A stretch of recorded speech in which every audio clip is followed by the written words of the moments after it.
Nossa, olha só para ela, fingindo que está ocupada de novo. Minha irmã riu alto o suficiente para que todos na sala ouvissem. Relaxa, é só uma prova. Meus filhos precisam de você de verdade. Meu pai nem olhou para mim. Ele apenas deslizou o celular pela mesa de madeira maciça e disse, com aquela voz grave e definitiva: cancele. Família vem em primeiro lugar. Você pode fazer a prova de recuperação ou tentar semestre que vem. Sua irmã não pode tentar ser mãe outra vez. Todos sorriram como se aquilo fosse razoável, como se fosse um ato de bondade. E algo dentro de mim ficou muito, muito silencioso. Porque aquela não era a primeira vez que minha vida entrava em pausa por causa da dela.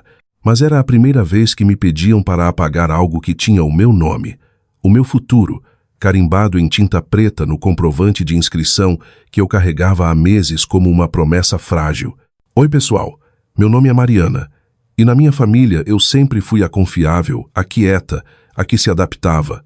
Eu balancei a cabeça. Eu sempre balançava a cabeça.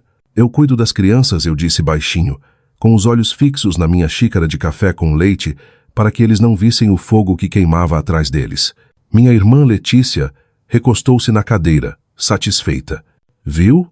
A Mari entende. O que ela não entendia, o que nenhum deles jamais entendeu, era quanto custa ser sempre aquela que entende. A casa cheirava a pão de queijo e talco de bebê, e aquela pontada aguda de decepção que eu aprendi a engolir junto com o café.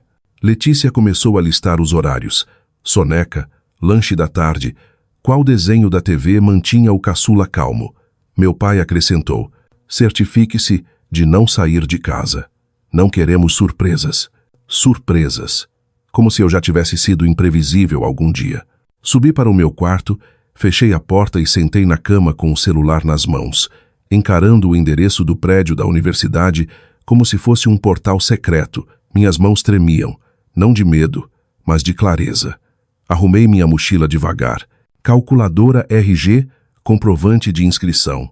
A caneta azul de corpo transparente meu professor dizia que trazia sorte, embora eu não acreditasse mais em sorte, apenas em timing, coragem e em quanto tempo você consegue prender a respiração antes de escolher a si mesma. Lá embaixo, Letícia já estava me entregando a babá eletrônica. Você é um anjo, Mari, disse ela. Não sei o que eu faria sem você. Eu sorri. Um sorriso educado, perfeito. Então eu disse, claro, eu vou ficar bem aqui. Eles saíram 20 minutos depois, convencidos de que meu mundo tinha encolhido novamente para caber dentro dos planos deles. A porta da frente bateu e, pela primeira vez na vida, eu não fiquei onde me colocaram. Peguei minha mochila, calcei meu tênis e sussurrei para o corredor vazio. Só desta vez, eu escolho a mim. Lá fora, o ar parecia diferente, como se estivesse me observando. E em algum lugar entre os degraus da varanda e a rua, percebi que não era apenas para uma prova que eu estava caminhando. Era para o momento que eles nunca me perdoariam, e eu nem tinha feito nada ainda. O ônibus estava lotado e cheirava a metal frio e perfume barato. Meu joelho não parava de pular. Não porque eu estivesse atrasada, eu não estava, mas porque ficava esperando meu celular explodir na minha mão. Esperando meu pai perceber que a casa estava silenciosa demais. Esperando a Letícia notar a babá eletrônica esquecida na mesa da sala. Esperando alguém finalmente ver o buraco onde eu sempre ficava. Meu celular permaneceu em silêncio. Pela janela, a cidade passava em blocos cinzentos e calçadas molhadas pela garoa típica da estação. Vi estudantes subindo e descendo, agarrados a pastas, sussurrando fórmulas, vivendo futuros que ninguém tentou cancelar por eles. Apertei meu RG entre os dedos como um escudo. No sinal vermelho, meu celular vibrou. Pai, onde você está? Pai, a Letícia acabou de ligar. As crianças estão chorando. Pai, não faça isso, Mariana. Minha garganta apertou, mas minha mão permaneceu firme. Não digitei nada. Ainda não. Quando o ônibus parou perto do campus da Federal, desci para um vento que cheirava a chuva, café torrado e algo agudo e desperto. Meus sapatos chapinharam numa poça rasa e eu ri baixinho. Um som pequeno e quebrado, como se eu tivesse esquecido como rir. O saguão do prédio estava zumbindo. Centenas de vozes, nervosas e vivas.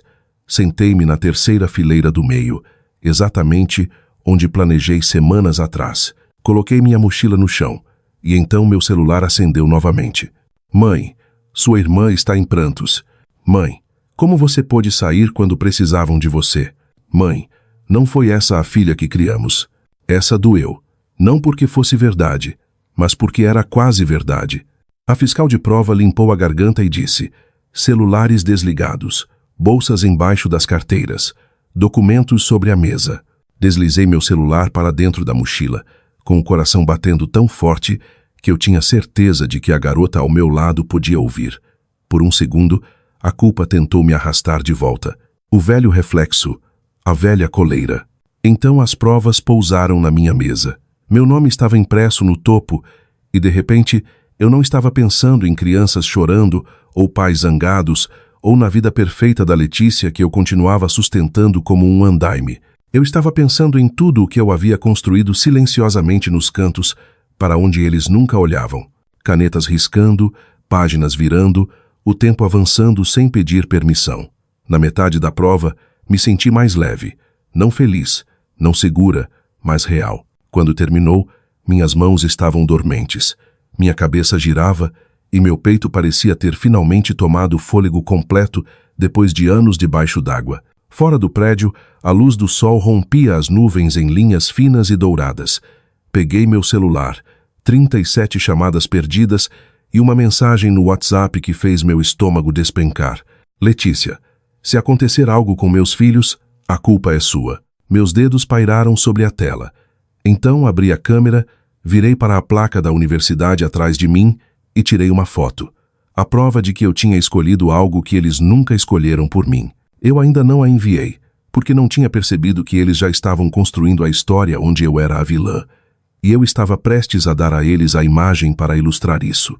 Meu polegar hesitou por um longo segundo. Então, enviei a foto. Placa do campus, céu azul. Meu comprovante ainda na mão. Sem legenda, sem explicação. Apenas a verdade. A resposta veio rápida. Mãe, você está falando sério agora. Pai, você escolheu isso em vez da sua família. Letícia, não acredito que você seja tão egoísta. Egoísta? Essa palavra me seguiu a vida toda como um rótulo de aviso que eu tinha pavor de ganhar. E agora, com uma foto, eu finalmente tinha ganhado. Meu peito queimou, mas algo mais subiu com ele. Uma calma estranha e firme. Digitei uma única frase. Eu escolhi o que vocês sempre me disseram que importava. Então guardei o celular na bolsa e comecei a andar. Atrás de mim, a vida no campus continuava. Risadas, carros, um músico de rua tocando Legião Urbana que soava esperançoso demais para o jeito que meu estômago doía. Caminhei até minhas pernas tremerem, até a adrenalina drenar e deixar apenas a dor. Foi quando percebi algo aterrorizante. Eles não estavam bravos porque eu desobedeci. Eles estavam bravos porque eu provei que podia. Porque, uma vez que parei de aparecer sob comando, o controle deles ganhou rachaduras. Meu celular vibrou de novo, mas a mensagem que finalmente me paralisou não foi de raiva, foi cuidadosa. Pai, venha para casa. Precisamos conversar sobre o que você fez. Não o que aconteceu, não como você está, mas o que você fez. Como se eu fosse um problema que precisasse de conserto. Encarei a tela, o coração afundando, pois conhecia aquele tom. Era a voz que ele usava logo antes de tudo na nossa casa virar culpa minha. E dessa vez, eu não planejava pedir desculpas para sair dessa. Mas eu também não sabia ainda até onde eles estavam dispostos a ir. Cheguei em casa pouco antes do pôr do sol. A casa estava quieta demais, aquele tipo de silêncio ensaiado, como se todos já tivessem concordado com suas falas antes de você entrar. Meu pai estava sentado à mesa de jantar. Minha mãe estava na pia, braços cruzados. Letícia estava no sofá, olhos vermelhos, celular na mão como se tivesse chorado para uma plateia. Ninguém perguntou se eu estava bem. Meu pai falou primeiro. Calmo, controlado, perigoso. Você tem alguma ideia da posição em que colocou sua irmã hoje? Coloquei minha bolsa no chão devagar. Vocês me disseram para pular minha prova. Minha mãe cortou, ríspida. Nós dissemos para você ajudar sua família. Olhei para a Letícia. Você nunca pediu. Você apenas presumiu. A boca dela tremeu, mas seus olhos endureceram. Porque você sempre diz sim. Pai se inclinou para a frente. E hoje você nos envergonhou. Sua mãe teve que sair do trabalho. Letícia teve que correr para casa. Você sabe o que isso pareceu para os outros? Foi aí que eu entendi. Não era sobre as crianças. Era sobre inconveniência, sobre imagem. Eu passei na prova, disse calmamente. Ninguém sorriu. Pai balançou a cabeça. Esse não é o ponto. E lá estava a frase que governou minha vida.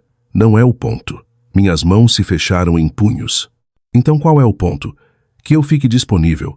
Que eu permaneça pequena o suficiente para consertar seus problemas de agenda? A voz da mãe falhou. Por que você está transformando isso num drama? Nós precisávamos de você. Letícia se levantou.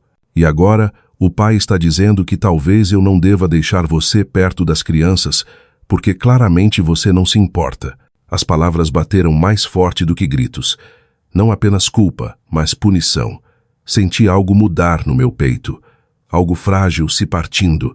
Eu me importei o suficiente para me criar sozinha, eu disse. Porque vocês estavam todos ocupados demais escolhendo ela. A cadeira do meu pai arranhou o chão.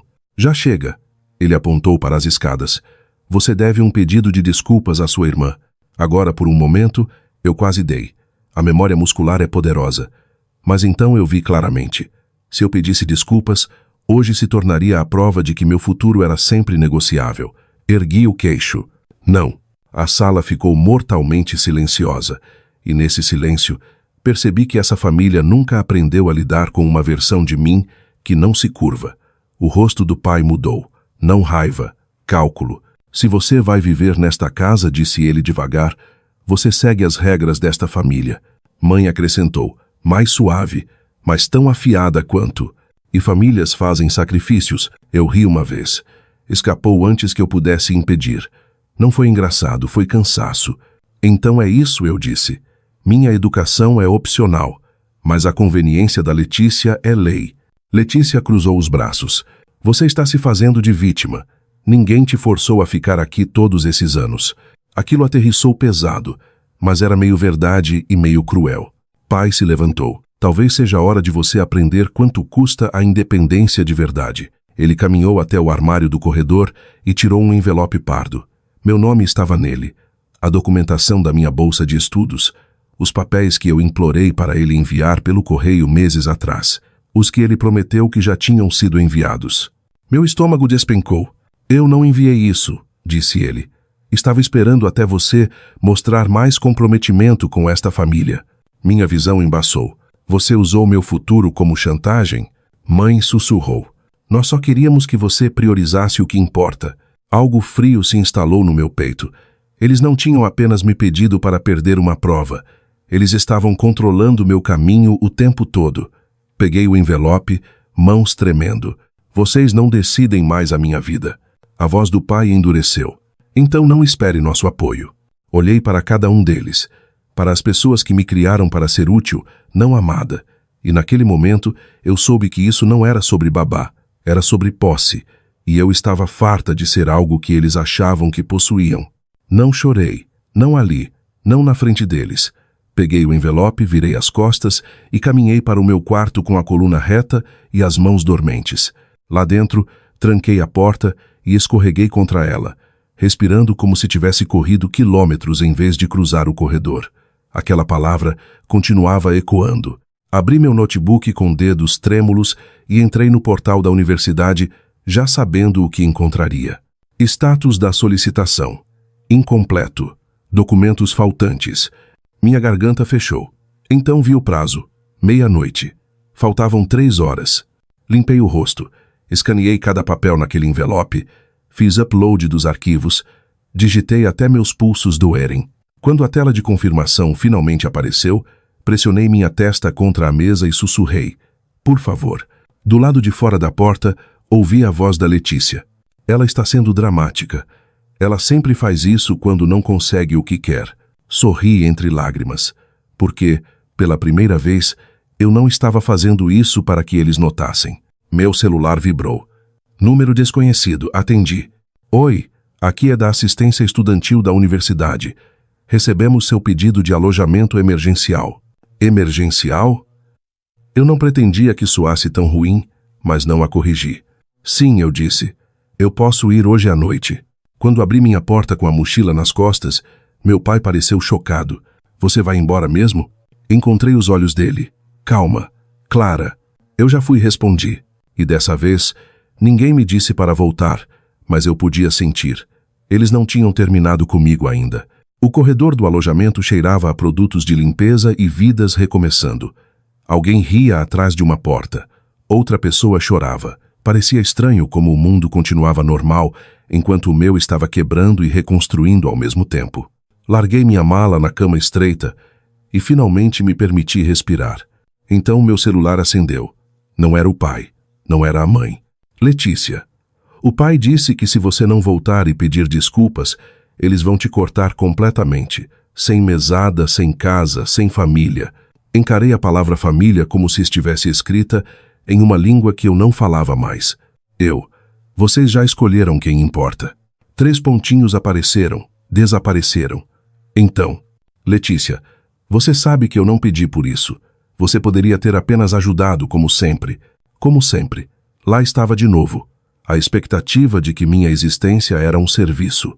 Digitei, apaguei e finalmente enviei. Amar vocês não deveria significar perder a mim mesma. Minutos se passaram. Então a mensagem que mudou tudo. Mãe, se você for embora agora, nem se dê ao trabalho de voltar. Não nos ligue quando fracassar. Não peça nada. Senti o último fio se romper. Não foi barulhento, apenas limpo. Coloquei o celular virado para baixo na cama e sentei no silêncio, percebendo algo aterrorizante e libertador ao mesmo tempo. Eles achavam que isso era uma punição, mas o que eles realmente estavam me dando era permissão, e eu estava prestes a usar LA. 2 semanas depois, meu celular tocou durante o intervalo de estudo. O nome do meu pai na tela. Quase não atendi. Quase. A voz dele soava menor. O carro da sua mãe quebrou. Precisamos de alguém para buscar os filhos da Letícia na escola. A Letícia está presa no trabalho. Pensamos que talvez você pudesse ajudar. Só desta vez. Só desta vez. As mesmas palavras que usavam quando me pediam para encolher. Fechei meu caderno devagar. Ao meu redor, a sala de estudos do alojamento zumbia com ambição silenciosa. Estudantes construindo vidas que ninguém tinha colocado em pausa. Eu tenho aula, eu disse. Ele exalou, frustrado. Mariana, seja razoável. Família. Eu sei, cortei gentilmente. Família vem em primeiro lugar. Silêncio. Então minha mãe pegou o telefone. A voz dela estava tensa. Então, você vai mesmo fazer isso? Nos punir? Olhei para o calendário na minha parede. Minhas datas de provas. Minha aprovação no alojamento. Meu horário de estágio. Não, eu disse. Estou escolhendo. Ela sussurrou. Depois de tudo o que fizemos por você. E foi aí que finalmente saiu. Calmo, firme e sem tremer. Vocês fizeram o que beneficiava vocês. Eu fiz o que me salvou. Outra pausa. A voz do pai novamente, mais áspera agora. Então você não vai ajudar. Pensei na garotinha que aprendeu cedo que amor significava ser útil. Então pensei na mulher que finalmente aprendeu que o amor não deveria custar seu futuro. Claro que não, eu disse suavemente. A respiração da minha mãe engatou, mas não de alívio. De choque. Eu não vou. E, pela primeira vez, a decepção deles não pareceu uma sentença. Pareceu liberdade. Desliguei, voltei para minhas anotações e continuei estudando. Não porque eu estava com raiva, mas porque eu tinha terminado de sacrificar o meu amanhã para consertar o hoje deles. E em algum lugar naquele momento quieto e comum, eu entendi. A vingança nem sempre parece um grito. Às vezes, é apenas continuar a sua vida. Se você também já teve que escolher entre o que é esperado de você e quem você realmente é, compartilhe sua história nos comentários. Vamos conversar.